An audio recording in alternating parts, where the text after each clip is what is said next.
It's a big pleasure for me to be here. I used to attend dinners like this back when I was assisting Tom Ferrick as Harvard's humanist chaplain.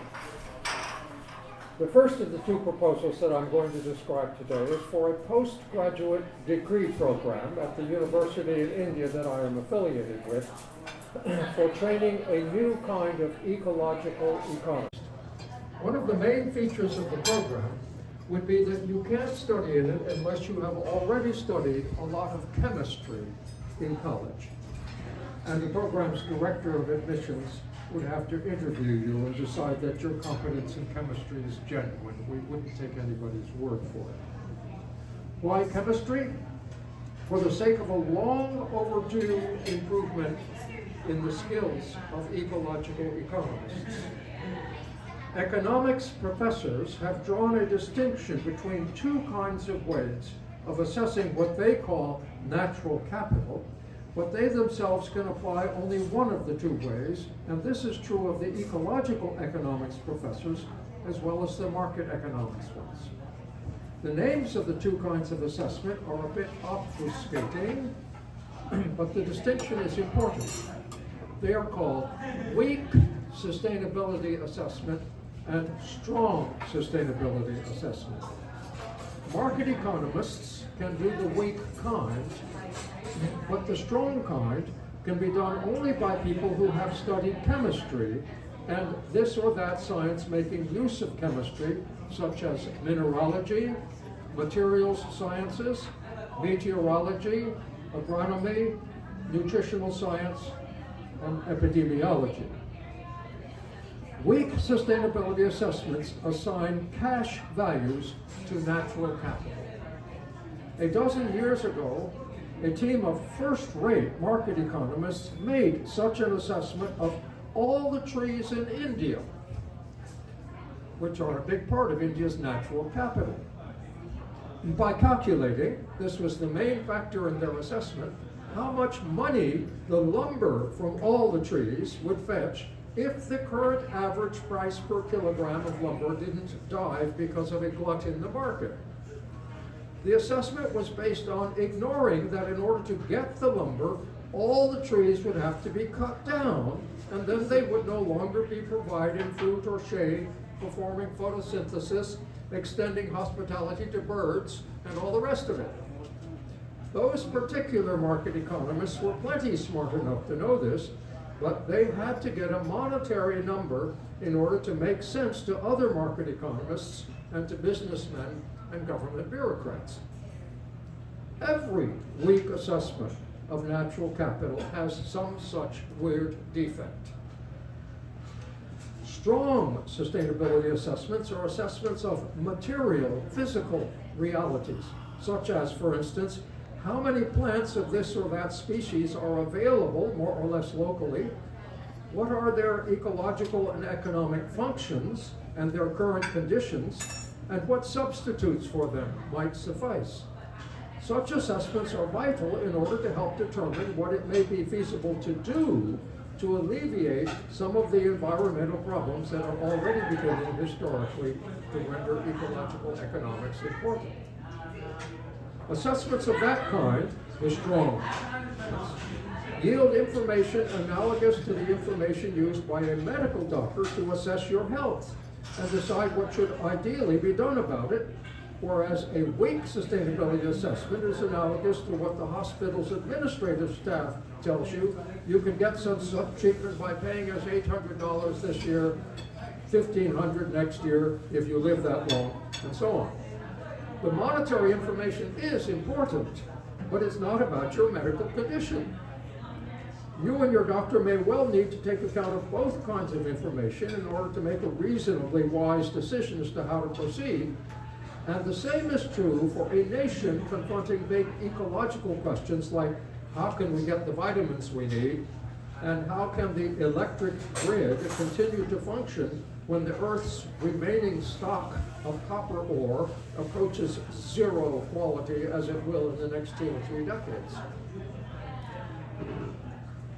The master's degree level part of the program that I'm designing would include courses entitled Introduction to Postgraduate Research Methods, mathematical theory and practice of estimating future likelihoods, and readings in the Princeton Guide to Ecology, which is an 800-page compendium that every ecological economist ought to know about, plus 4 semesters of courses in neoclassical theory of market economics with some ecological economics perspectives instead of teaching the neoclassical theory as pure truth.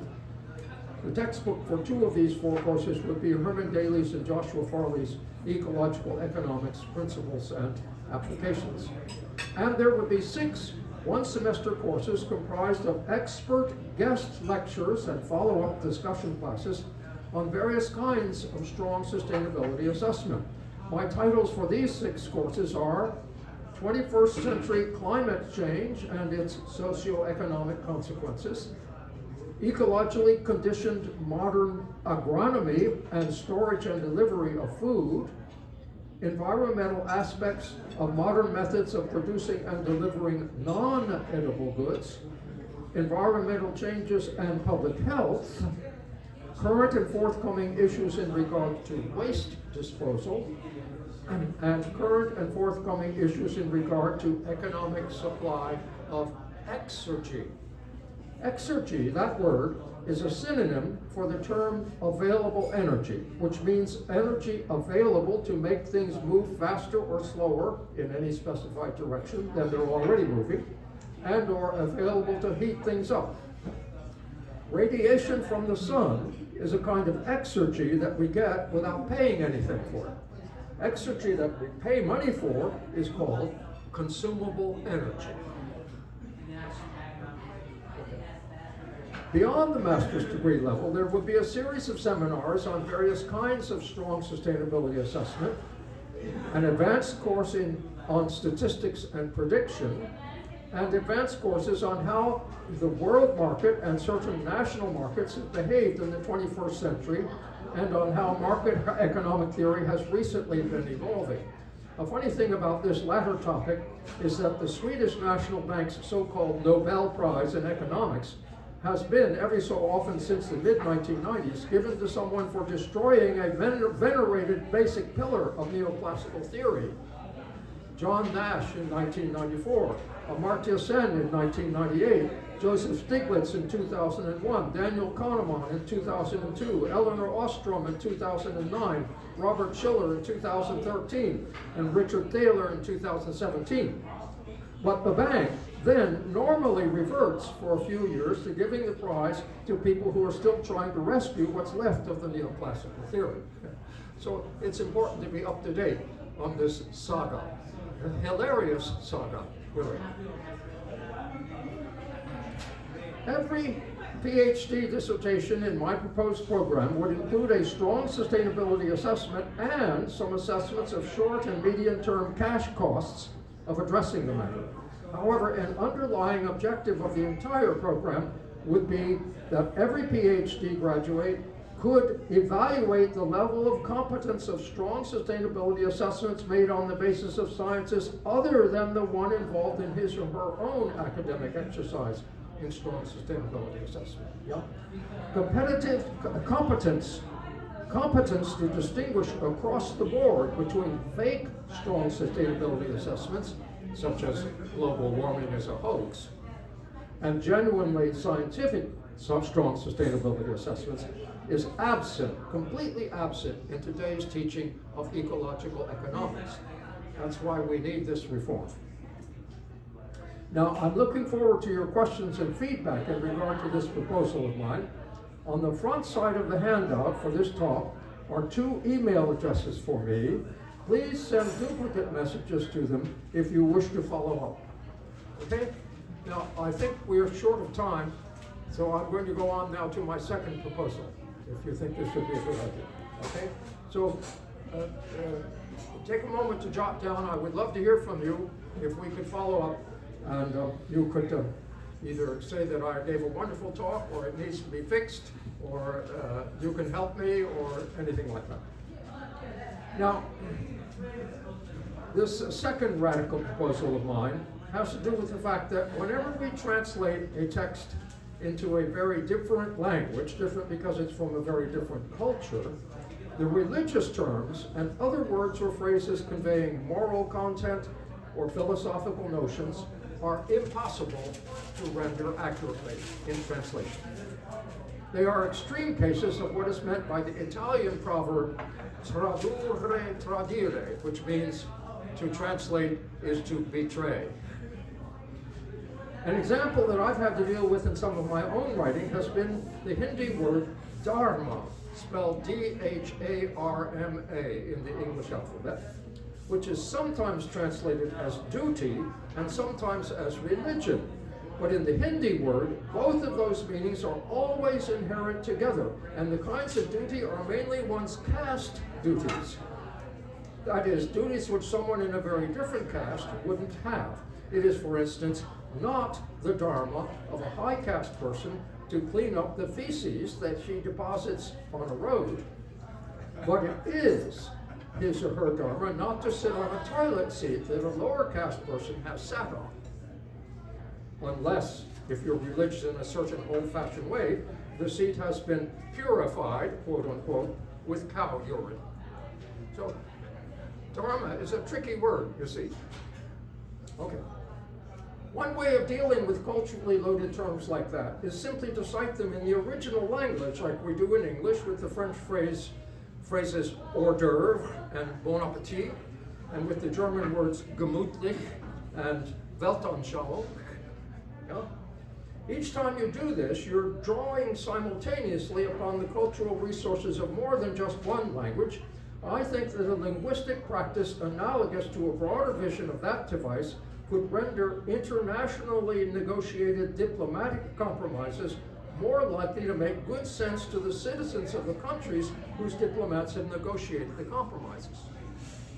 What I have in mind is that the international negotiating on issues of worldwide moral import ought to be conducted simultaneously in Chinese and in the other most widespread languages of the world, instead of just in English with subsequent translation, which is what has been done mostly until now.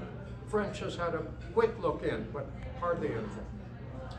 In the last couple of years, I've been pondering this idea in relation to the problem of diplomatic relations between India and her biggest neighbor, China, and in relation to the political trilemma, yes, of the governments of India and China and the USA seeking to cooperate on worldwide ecological problems. Here is some background information about that trilemma. The USA shares with India the notions of 51% majority rule parliamentary government, to a lot of freedom for her citizens in their daily lives, and high regard for Mahatma Gandhi's political satyagraha, that is, clinging by means of non-violent public protest to some kind of ostensible moral truth with a capital T that you happen to believe in.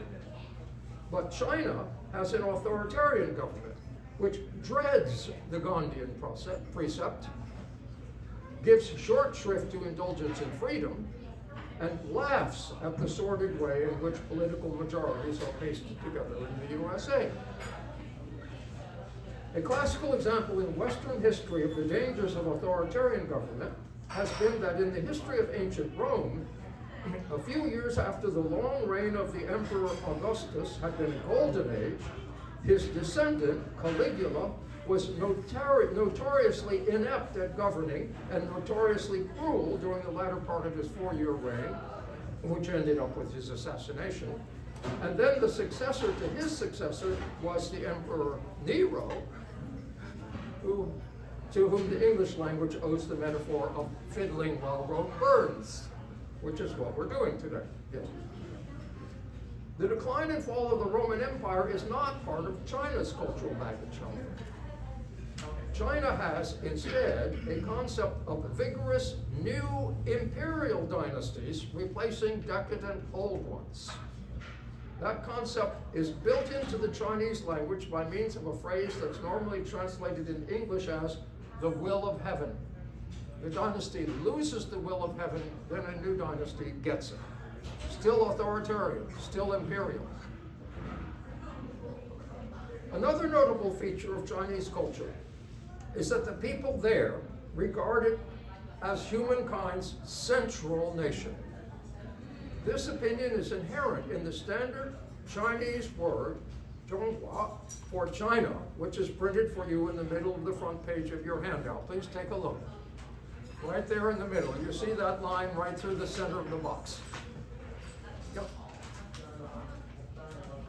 And I think that just as we Americans would scorn a negotiated international settlement incorporating in English that meaning of the Chinese nation's name, so also most of the citizens of China would be bewildered by a negotiated international settlement incorporating Gandhi's notion of nonviolence as truth central to truth-seeking, or the American notion that everyone is endowed at birth by the creator, yes, of the universe, with inalienable rights, yeah?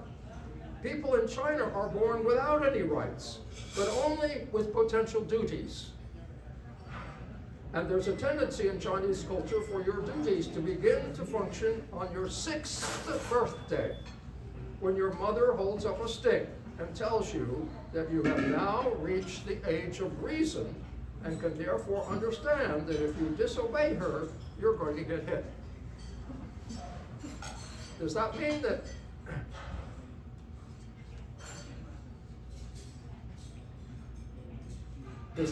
there's something wrong with how Chinese mothers behave with their children? Not according to the way in which the Chinese language counterpart to the English word good is written in Chinese characters. You can see this by studying for a moment the other 4 Chinese words that are printed in the middle of your handout. The words there for person, female, son, and good. Take a look. Good is mother with son. That is the word for good.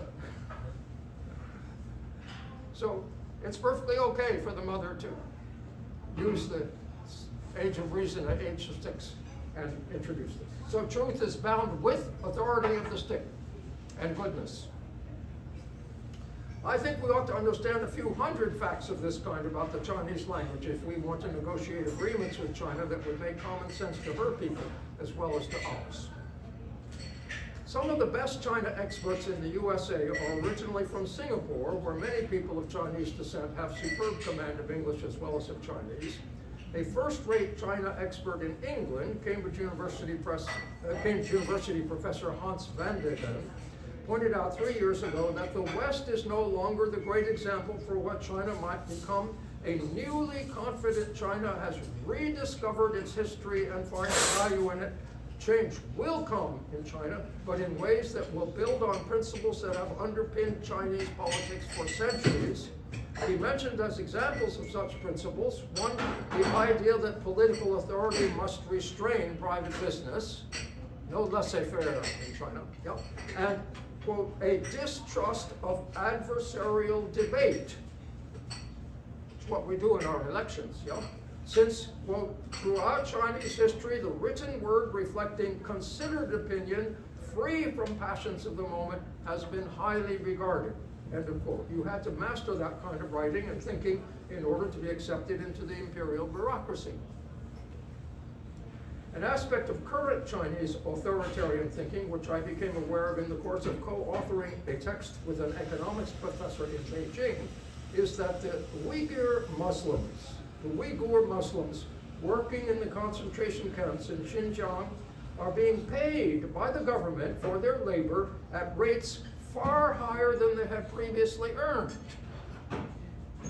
Because a top priority of the current Chinese government has been to eliminate destitution throughout the nation. The government believes that this objective has now been achieved and that it's a far more worthwhile one than would be freedom to advocate devolution of Xinjiang from China, freedom to bear lots of children, or for that matter, freedom to discard household waste in any way other than that of bringing it to a neighborhood waste disposal center and putting it in various bins according to governmentally imposed criteria. You have to do that in the big Chinese cities today. Those doubts in China about the value of freedom are bolstered by the current tide of fascist-type disruptions of governance in the home of the brave and the land of the free. And I would suggest, to make a long story very short, that China under Kuomintang governance from 1911 to 1945 suffered worse violence, including mass executions and scorched earth type military tactics, than the mainland has suffered under communist governance after the Kuomintang retreated to Taiwan. Now, the high-minded first head of the Kuomintang, Sun Yat-sen, died in 1925, and in that year, the most brilliant Chinese academic writer of the 20th century, whose name was Lu Xun, said that when the initial Kuomintang revolution for the sake of a Republic of China took place in 1911, the Chinese gentry, quote, became as scared as stray dogs and coiled their queues on top of their heads. And this clever tactic had misled the Kuomintang into permitting too much freedom. The Kuomintang decided, according to Lu Xun, not to, quote, beat the dogs in the water where they had jumped in order to avoid being beaten. But then, as soon as they climbed out and dried off, they became a wolf pack, attacking the revolutionaries, and China, quote, sank day by day into darkness again. Lu Xun said that because of that kind of reactionary syndrome in Chinese politics in the second and third decades of the 20th century, the revolutionaries should postpone fair play, quote unquote. Otherwise, this present 1925 state of chaos would last forever. Now, Lu Xun was not himself a communist, but the government of mainland China insists on everyone there studying his writings. An internet address for an article about him is included on the handout. A top-level 21st century Chinese Communist Party ideologue whose thinking has been more nuanced than that of Lu Xun is Wang Huning. He advises his fellow communists not to draw naive inferences from Karl Marx's precept that the mode of production of material life conditions the whole process of social, political, and spiritual life. You know this Marxist doctrine, yes? Marx would call the prevailing mode of production, quote, the base of social relations, and would regard the political and spiritual aspects of people's lives as aspects of a resulting social superstructure, base superstructure, yes? Wang says, however, Wang Huning, that the growth of stable new cultural elements is generally slow. They come slowly into the culture, in the superstructure. He says that Chinese society in the late 1970s and 80s had evolved rapidly from a culture of revolution to a culture of construction, from a collectivist culture to an individualistic culture, from a spiritually oriented culture under Mao Zedong to a materially oriented culture under Deng Xiaoping. Yes. And from a derivative culture that is derived to a large extent from deeply embedded aspects of the traditional culture of China under its great imperial dynasties, and yet derived to some extent also from Western 19th and 20th century influences, had evolved from a derivative culture to an innovative culture now. Innovative.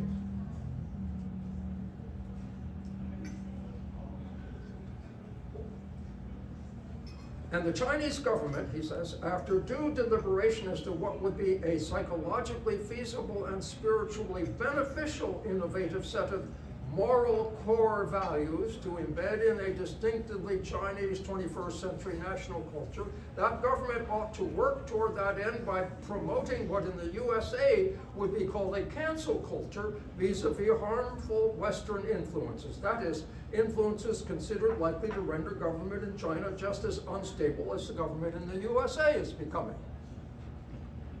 Yeah. China's political leader Xi Jinping agrees with Wang Huning about this, and I think that the better we understand that aspect of current Chinese communist philosophical thinking, the better we'll be able to negotiate cooperation with China on coping with our worldwide problems of precipitous environmental degradation.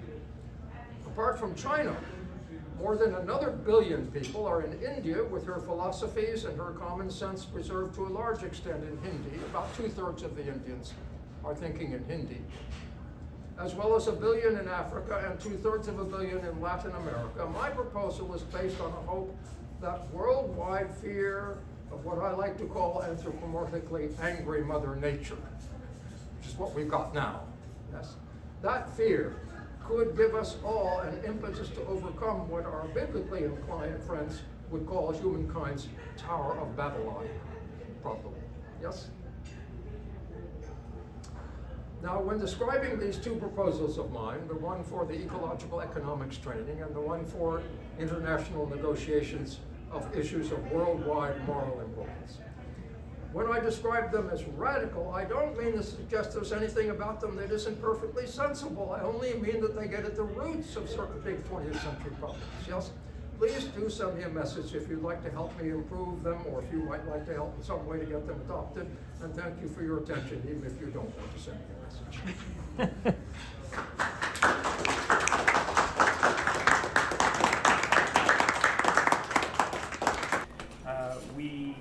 We have about 10 minutes that we can stay in here, so if any of you have any really pressing questions, I think, Mark, you'd be willing to take one or two? Yes. So, anybody have any thoughts right away? Yeah. I understand you have a term that you like better than natural capital. Yes. Oh, what a nice question. Yes. I think that term natural capital is very misleading to businessmen, because in economic theory, yes, capital is something you invest in order to make profit and get more capital. So when you spend capital, you're always looking forward to have more later on. Yes, but that's not true of the non-renewable capital resources that the globe gives to us, which includes the fossil fuels and the minerals that we mine from the earth, the copper ore, the iron ore, the cadmium ore, the ore for the heavy metals we need for all of our advanced material stuff today. Those resources are not renewable. There's no way you can spend that natural capital and get more of that natural capital back. That's a bucket that is emptying, yes? So the term natural capital immediately suggests to a businessman that I'll get more later. But it's very deceptive if you're trying to apply it to natural capital of a non-renewable kind. Now, that's not true of trees. It could be that you take some trees and you propagate more trees, right? There is such a thing as renewable natural capital. But when it comes to the non-renewable natural capital, this term natural capital is very misleading to all businessmen who are used to making a profit by spending their capital in order to make a profit and having more capital in the future. So that's my objection. I think it should be called natural endowment. Endowment. And then you could treat it, some of it the way you treat capital, and other parts of it, would just melt away. Yeah? Yeah. Another question over here. Great question. My name's Leo Buck. I also have a degree in plastics, and I was wondering why you didn't note that Spanish will probably overtake Chinese in 20 years because it grows at 4% and Chinese only grows at 1% a year. What would overtake China? Spanish would overtake Chinese as a language in about 20 years because it's could growing be 4 times as fast. Yes, this is this question of predicting what's going to happen in the future. Yes, I think Spanish is a very important language, world language. It's important now, but there aren't as many Spanish-speaking people as there are Chinese-speaking people. But this could reverse itself because China has a zero population growth policy. I had a visiting professorship in Spain about 4 years ago, and I was astonished at the extent to which Spanish-speaking people don't know what's going on in civil society in the English-speaking world, and vice versa. Yeah, this current pope is mitigating this problem, but it's still a very big problem. So I agree that Spanish is just as important as Hindi and Chinese and English for this. Now, a lot of these Spanish-speaking people are Roman Catholics. Yes, so there is a kind of a Christian similarity of background, but even so, I think your point is well taken. Now, the speed of growth of the Spanish-speaking population in Latin America may be less than the speed of growth of the populations of Africa in the next 50 years. But Africa is like India itself, a grab bag of many different languages. So there's not a single African language that is as important in Africa as Spanish is in Latin America, as Spanish and Portuguese are. Mm-hmm. So it's a very good question. Thank you. Yes. Yes. So not just Chinese, but I've been thinking about China because my friends in India aren't thinking realistically enough about China. And of course, the United States and China is a big problem we're all talking about today. But I agree, Spanish is just as important as Chinese. Yeah, I started building in China in 1978. I built the first American motel there. Uh-huh. And I've been there 30 times. And just like I noticed from going to Cuba 30 times since Obama got elected, is that, it's incredible the technology that comes over from China to Cuba. And so with Spanish and Portuguese being so similar, is that they'll probably be the leading culture within 20 years. Well, maybe you exaggerated with the way you put it at the very end, but the point is good. Yes, I think the point is good, and I want to give you my card, and I want you. The email address is there. Please write to me. Okay. I want your help. If I get back to my university, I want your help with this idea. Yeah. Okay. Yeah. We need these international people. Yes. India has almost no relations with the Spanish-speaking world. It's absolutely pathetic. Yeah. What about all the call centers in Mumbai? No, this is a little bit of flamenco. That's about it. Yeah. And this is tremendous opportunity, cultural and economic, both ways, to be developed there between India and the Spanish-speaking world. And I might add, if I may, if you will permit me, that my friend here, Rahul Desarda, yes, he is the research assistant at Tufts University to a man named Quesada, Quesada, who was, until recently, the president of Costa Rica. And Quesada has a very interesting idea for international negotiations that he's trying to promote now, and his chief research assistant, who's writing the proposal in English, is with us tonight. So, yes, well, I'm trying to get Quesada roped into this. Yeah, he should know, because his country's the favorite place for Americans to retire to. Costa Rica. Yes, yes, Costa of course. Rica. It's a very interesting, unusual country. Yes, yep. And if I get Quesada, if I don't get Quesada, I want you, and if I do get Quesada, I want you. So please write to me. Any more? Someone down here. Let me just come down the middle. You want to be able to hear the questions, obviously. No, let me pay attention. It's more courteous. Then I'll pack up. Yeah. Let me come close to you. I'm hard of hearing. You know, when you're 5 years old, you say I'm 5 and a half. You know, I'm 85 and a half. So I want to. What do you think is the relationship between ecological economics and Gandhian economics? Gandhi had a bit of a vision of what it would be. Yes, he made some statements that can be regarded today as prophetic statements. Yes, but he didn't know enough about it to get down to the details very much. Now, he had an economist who was really the architect of ecological economics. His name was Joseph Kumarapa. He was a Christian, and there is a very good book about Kumarapa as an economist. It's by me. So if you kindly write to me, I can send you the book by email, and you can decide for yourself the extent to which Gandhi predicted this. Now, the Gandhians like to exaggerate his virtues. I think his virtues were fantastically great, the virtues of Mohandas Gandhi, but I don't want to exaggerate them. So yes, there is definitely a clear insight in Gandhi that if we go on this way, we'll destroy the world. He said, so I can send you the citations from Gandhi that are cited in order to sustain the argument that Gandhi predicted it all. Now, Gandhi took a more dim view of capitalism than Karl Marx did. Before I forget. Karl Marx saw capitalism as progressive for a certain time, and then would become outdated, and there would have to be then the revolution and so on and so forth. Yes. Gandhi viewed capitalism as basically mistaken from scratch because it was based on greed, and anything based on greed will destroy, and therefore it was all a mistake from the start. He didn't want it.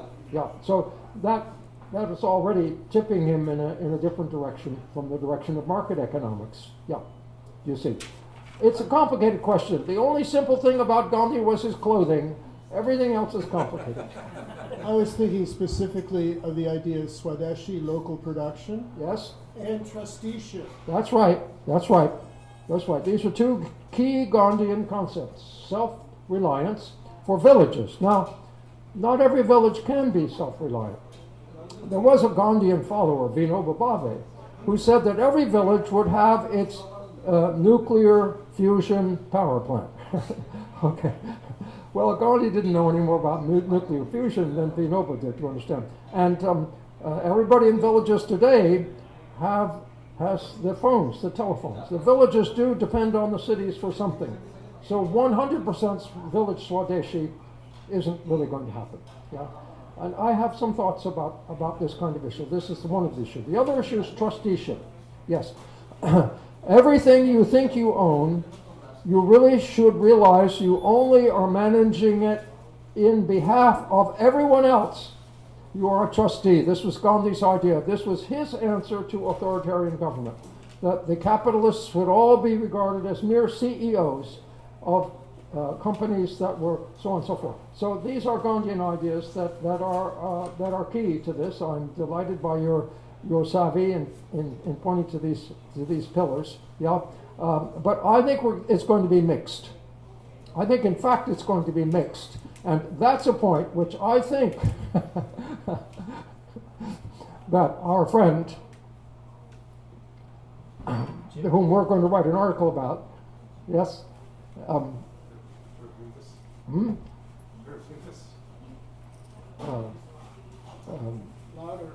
I've forgotten his name. Jim, Herb Yes, Herb Gintis. Herb Gintis, yes. Was he a Marxist? Was he a right-winger? He died last week. Tremendous, yeah. He says, we need evidence. Yeah, right wing, left wing, no, whatever. We need evidence. Yeah, and so I think that's the case. Yeah, I don't think we're going to go to 100% village autonomy. It is possible for such a thing to exist, but not really very many people want to live like that. You know, they do want electric current. Where are they going to get the solar panels? And so on. You understand. It will be mixed. Please. To pick up on Vinoba Bhave, Yeah. John Kerry has signed an agreement with Ukraine to prototype small modular nuclear power for Ukraine in rebuilding Ukraine after the war. So the idea of every village with its nuclear power plant, which I think is a pipe dream, is still alive and kicking. That's right. But solar panels perhaps may not be a pipe dream. It could be that a lot of power from solar panels could reduce the need for long electric wires. Because if you have the solar panels on the roof, you can get whatever electricity you get from them. But the problem with solar panels, of course, is that the sun doesn't shine at night. Yeah. So you have to have some kind of battery or some kind of... So these are all problems. It'll all be mixed. I'm very grateful for your questions, and I hope you will write to me so I can put you in touch with the Gandhians in India. I am in touch with the leading Gandhians in India. You have read Kumarappa. Wonderful. I'll send you my book and you criticize it. All right. Yeah? Okay. Thank you so much. I knew some good things would come from this dinner. Anybody else? The restaurant has said that we can take a little more time if we want. No stress. So I knew this would happen. I didn't know, but I hoped this would happen. These good questions. Yes. Say good questions, bad questions, any questions?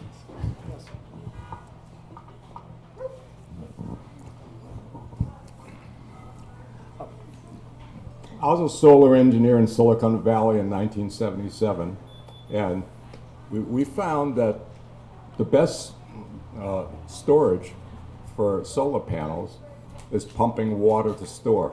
Yes, there's this idea. Yeah. This is an idea. You pump it up, and later it will come down and give you energy. You create a potential waterfall. Yes, yeah, for storage. Yeah. So I hope you will write to me, please, you gentlemen, and anyone else. Yeah, it doesn't matter if you think of your bright question later on, as long as you send it. Yes, thank you very much for that offer, and the conversation continues. Thank Mark very much.